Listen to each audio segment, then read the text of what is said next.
Bom dia, garotada do 8º ano, Escola Mestre Jesus, aqui é o professor Newton e hoje nós vamos concluir o nosso capítulo, nosso volume 2, certo? Lembrando aí que na última aula nós começamos a falar sobre o processo de emancipação política do Brasil, ou seja, esse momento em que o Brasil se torna independente, em que ocorre a nossa separação de Portugal, certo? Um minutinho só, vamos já começar a falar a respeito do assunto. Olha só, gente, primeira parte, Reino Unido. Em 1815, Dom João vai criar o Reino Unido de Portugal, Brasil e Algarves. Ou seja, eu posso dizer que em 1815, então, nós teremos aí o Brasil deixando de ser uma colônia para, de fato, fazer parte do Reino de Portugal, do Reino Unido a Portugal. Mas por que isso aconteceu? Seguinte, as guerras napoleônicas acabaram, certo? Teoricamente, a família real deveria voltar para Portugal. Claro, né? Vieram para cá porque vieram fugindo de Napoleão. Agora, Napoleão não era mais uma ameaça, então deveriam voltar. Pressionavam para que eles voltassem, as outras potências, certo? Porém, uma parte muito grande da corte já havia se firmado no Brasil e já havia firmado negócios. Então, não era tão simples assim voltar para Portugal. E aí, Dom João decide ficar. Porém, ele não pode ficar vivendo em uma colônia. Então, para uma corte, o rei, a família real vivendo em uma colônia, fica complicado. Diplomaticamente é bem complicado. Então, ele vai elevar o Brasil à condição de Reino Unido.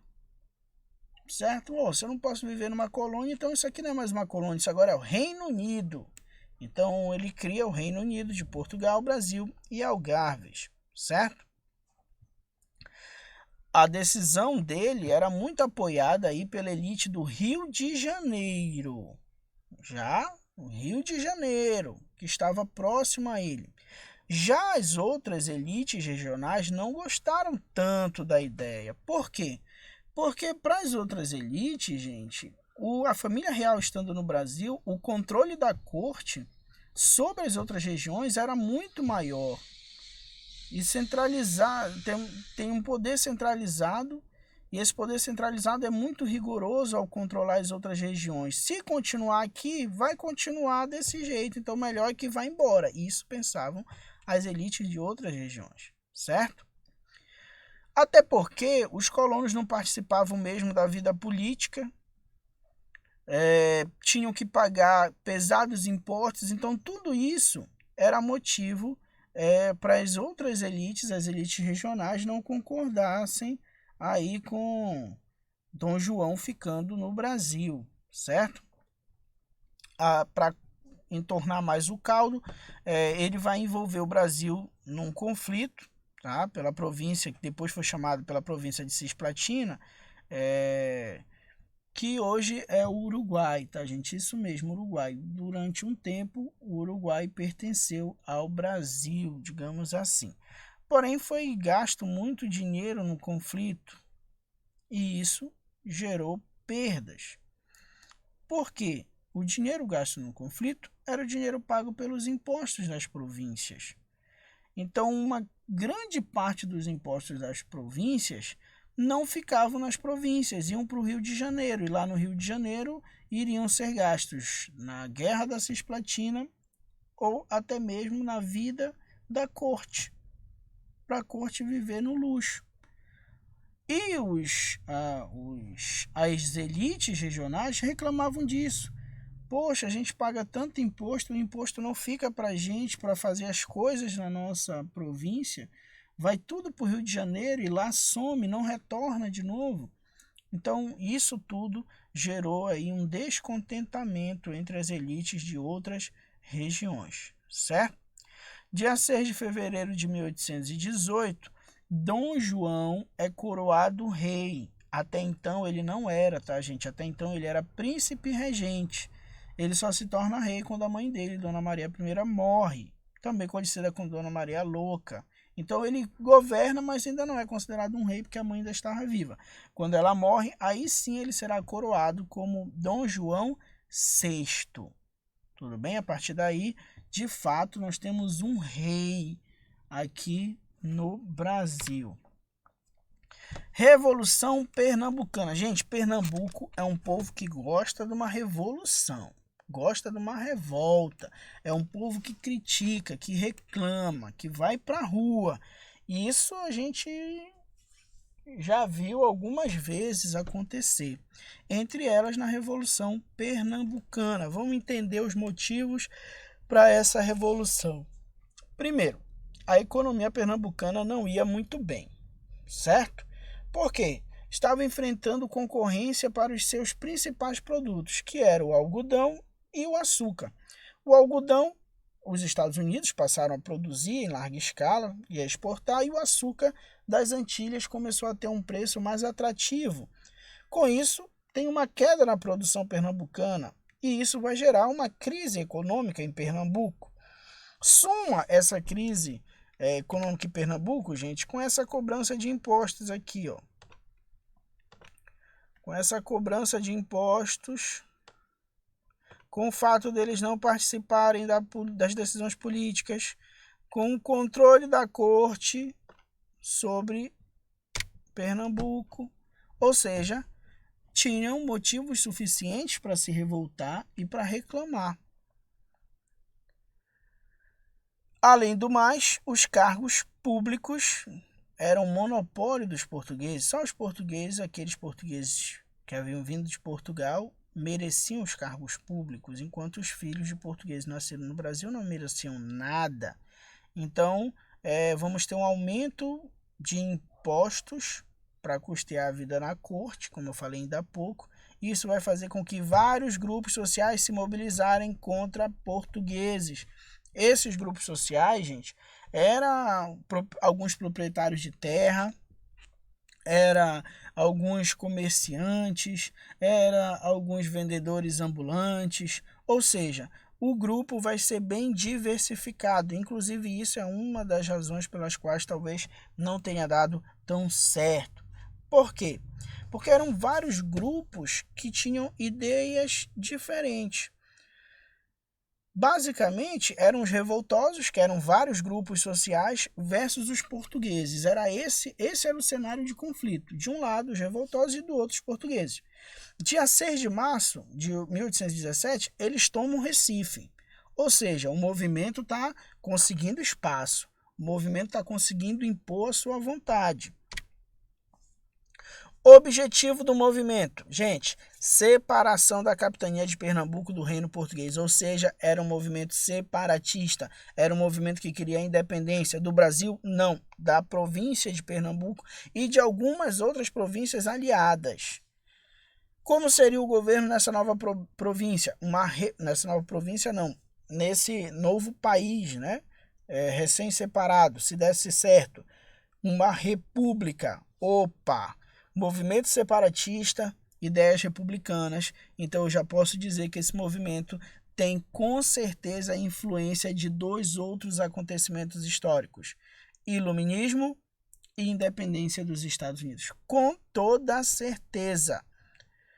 Para que eles pudessem fazer isso, a primeira coisa que eles tinham em mente era a expulsão dos portugueses que ocupavam cargos administrativos, para a partir daí eles começarem a tomar as decisões políticas em Pernambuco. A revolta vai se espalhar, eles chegam inclusive a organizar uma ideia de governo provisório, e aí eles começam a pensar em propostas. E é aí que começa a divergência do grupo. Porque eles pensavam o seguinte: olha, a proposta que a gente tem que defender, já que a gente defende o iluminismo, defende a independência dos Estados Unidos, então a gente tem que defender liberdade religiosa, liberdade de imprensa e igualdade para todos. Aí alguém diz assim: opa, pera lá, e quando fala igualdade para todos, é para todos mesmo ou é para todos fora os escravos? E aí alguém disse, é liberdade para todos fora os escravos. Mano, aí outro disse, olha, mas não dá para ter liberdade para todos e deixar os escravos de fora, porque todos é todos. Então começa a ter uma divisão em relação ao grupo que comandava a revolta, começa a ter essa divisão sobre as ideias em relação ao trabalho escravo. Vamos manter? E de fato, gente, era a questão mais complexa daquele tempo, era a utilização de mão de obra escrava ou não, porque ao mesmo tempo que se defendia ideias iluministas de liberdade, igualdade e fraternidade, queria manter-se a escravidão, queria manter-se o trabalho escravo, porque muitos dos revoltosos eram proprietários de terras e proprietários de escravos, certo? Então isso enfraqueceu o movimento. Dom João VI vai enviar tropas para reprimir duramente e os principais líderes do movimento foram condenados à morte. Porém, fica claro aqui que a Revolução Pernambucana já teria sido um movimento separatista, assim como os que a gente viu lá de Inconfidência Mineira e Conjuração Baiana, só que em um outro momento da história. Sociedade colonial. Gente, olha que absurdo, que curioso também. Quando a família real chegou no Rio de Janeiro, não existiam casas para todos os membros da corte. Então o que acontecia? Eles escolhiam as melhores casas, presta atenção, eles escolhiam as melhores casas e deixavam uma espécie de símbolo na porta, um bilhetinho lá, dizendo que aquela casa deveria ser desapropriada, porque alguém da corte iria viver ali. Olha só, já pensei, chega na sua casa, olha lá para sua porta e você recebe a notícia que você tem que deixar a sua casa porque outra pessoa, outra família vai viver lá. E assim eles fizeram, tá, gente? Assim eles fizeram, eram obrigados a sair. E aí, no cotidiano da realeza, Dom João I passeava pela cidade todos os dias, acompanhado de segurança, chegava a acenar para algumas pessoas, conversava com outras. Depois existia a cerimônia do beijamão, que era uma cerimônia onde membros da elite iam para beijar a mão do rei. E claro, nessa cerimônia eles já deixavam ali, né, algumas coisas que eles queriam, algumas ideias, algumas coisas que o rei poderia fazer para melhorar a vida deles, enfim. Mas também tínhamos a vida cotidiana dos escravizados, dos homens pobres livres, que também foram bravamente representadas pelas obras do Debré, como a gente viu na última aula. Tudo ia muito bem, tudo ia muito tranquilamente, com exceção da Revolução de Pernambuco e de uma galera que queria que Dom João fosse embora do Brasil, até que aconteceu a Revolução Liberal do Porto. Porto, uma cidade portuguesa. Então essa revolução aconteceu em Portugal. Gente, os portugueses estavam muito descontentes com a família real. Há muito. Desde a vinda. Primeiro, no momento que Napoleão invade Portugal, a família real vaza, rasga, cai fora, foge e deixa a população para trás, deixa os seus súditos para trás. Então muitos portugueses já se sentiam traídos, na verdade, eles se sentiam abandonados pela família real. E aí durante muito tempo Portugal foi governada pelos franceses. E depois das guerras napoleônicas, poxa, finalmente as guerras napoleônicas acabaram, agora o rei vai retornar e finalmente vamos voltar a ser o que éramos, né? Porque, olha, nós tivemos muitas perdas, ficamos dominados pelos franceses, o rei assinou tratados com a Inglaterra, prejudicou o nosso comércio, porque antes vinha tudo de lá para cá e a gente que vendia, tínhamos colônias, tínhamos dinheiro, né? Então, pô, que bom que a guerra acabou e agora o rei vai retornar e as coisas vão voltar ao seu devido lugar. Assim pensaram muitos portugueses que viviam em Portugal. Porém, com a elevação do Brasil à condição de reino, os portugueses botaram a mão na testa e disseram: putz, fomos enganados. De novo, o rei não quer voltar. E se o rei não voltar, as coisas não vão melhorar. Os acordos com a Inglaterra vão continuar. O Brasil vai continuar não mandando produtos para a gente vai continuar com a economia arrasada, o rei continua lá, a gente agora que antes fomos a metrópole, agora a gente vai virar uma colônia, será? Vamos obedecer ordens vindas do Brasil, que foi a colônia? Ou seja, os portugueses também estavam descontentes. E aí eles decidem fazer uma revolta. Vamos fazer uma revolta para pressionar o rei para voltar para o Brasil. O nome dessa revolta, Revolução Liberal do Porto. O que é que eles queriam? Retorno imediato do rei. Primeira coisa, o rei tem que voltar. E quando ele voltar, ele tem que convocar uma Assembleia Constituinte. Opa, pera lá. Então quer dizer que vocês não querem o retorno do rei porque vocês amam o rei? Claro que não. A gente quer o retorno do rei porque a gente quer que ele convoque, já que ele é a autoridade portuguesa, convoque uma Assembleia Constituinte, certo? E ele assine a Constituição.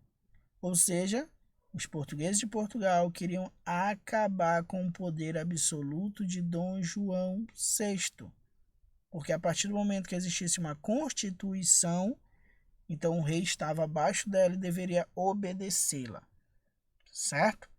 E por último, de quebra a gente quer que o Brasil volte a ser uma colônia nossa, mande produtos pra gente, a gente vende nossos produtos para eles, certo? É isso que a gente quer. E aí que vem o grande problema, gente.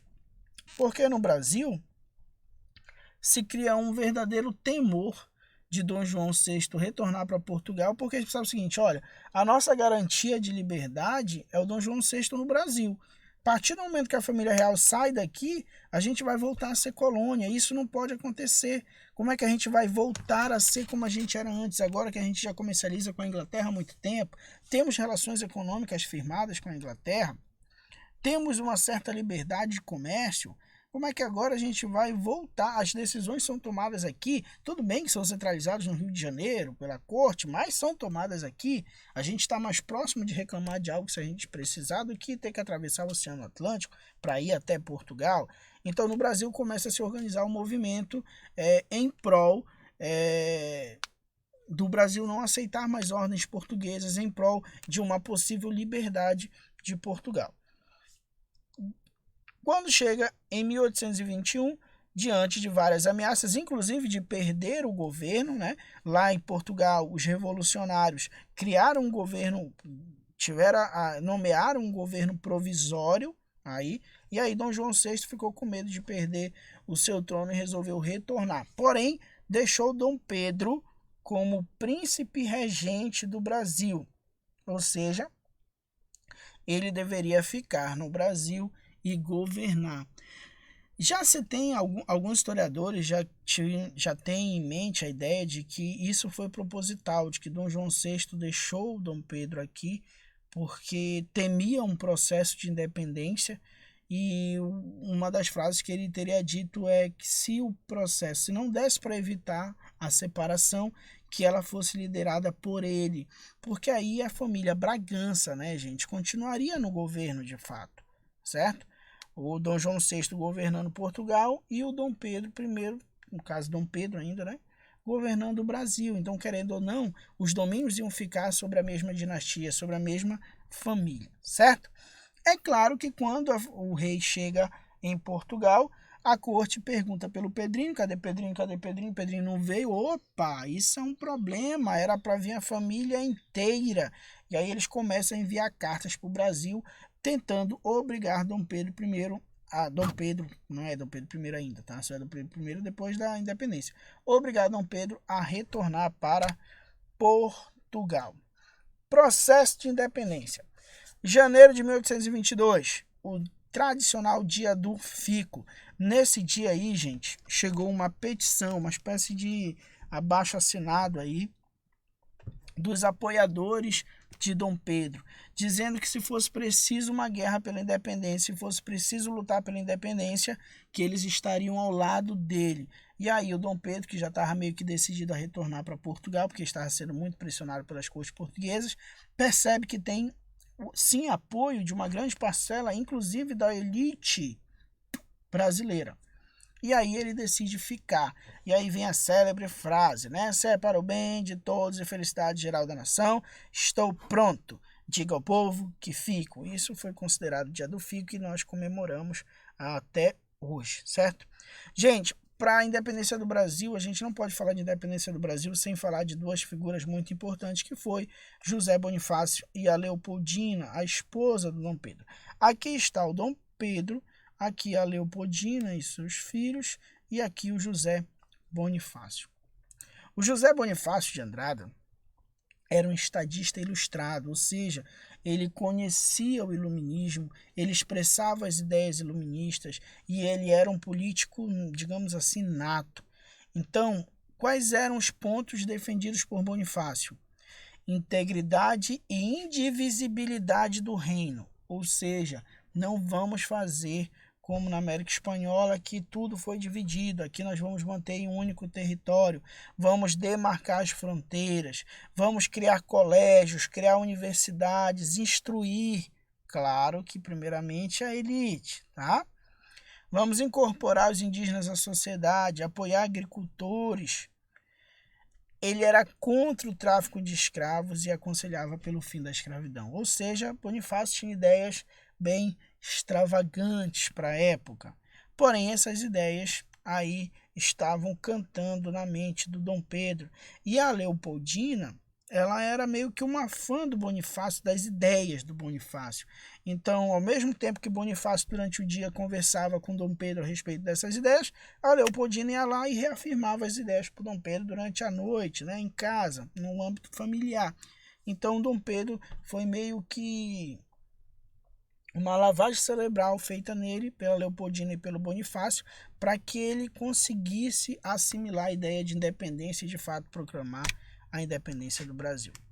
7 de setembro de 1822, o grande dia, o dia D da independência do Brasil, né? Feriadão, hein? Gente, Dom Pedro retornava de São Paulo quando recebeu uma carta, né? Uma das cartas era da corte dizendo que ele não tinha mais autoridade nenhuma. Outra carta era do Bonifácio, um recado. Nas palavras do Bonifácio: Senhor, o dado está lançado, e de Portugal não temos a esperar senão escravidão e horrores. Leopoldina disse o seguinte: só sua presença, muita energia e rigor para salvá-lo da ruína, salvar o Brasil da ruína. E aí, Dom Pedro, ao ler as palavras do Bonifácio, da sua esposa Leopoldina, disse à comitiva que acompanhava ele na viagem retornando para o Rio de Janeiro: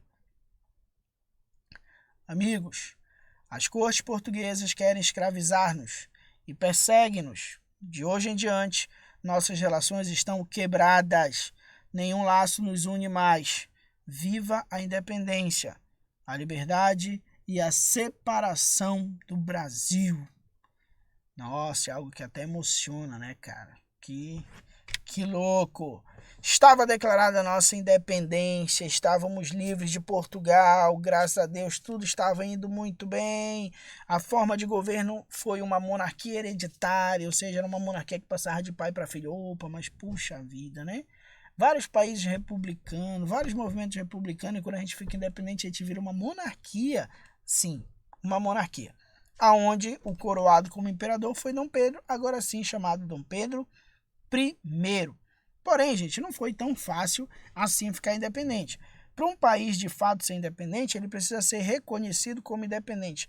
Primeiramente, o Brasil foi reconhecido como independente pelos Estados Unidos, porque os Estados Unidos já era independente mesmo, queria que os países da América ficassem independentes também para ele poder comercializar. Então os Estados Unidos estavam nem ligando se Portugal achava o Brasil independente ou não, eles foram os primeiros a reconhecer essa independência. A Inglaterra, apesar de não querer que o Brasil retornasse a ser colônia, de não querer que o Brasil continuasse sendo uma colônia de Portugal, a Inglaterra não vai ainda reconhecer a independência do Brasil porque era necessário Portugal reconhecer primeiro. Então nós vamos ter aí que vencer o orgulho português. E isso acontece com o pagamento de uma indenização de 2 milhões de libras. Isso, né?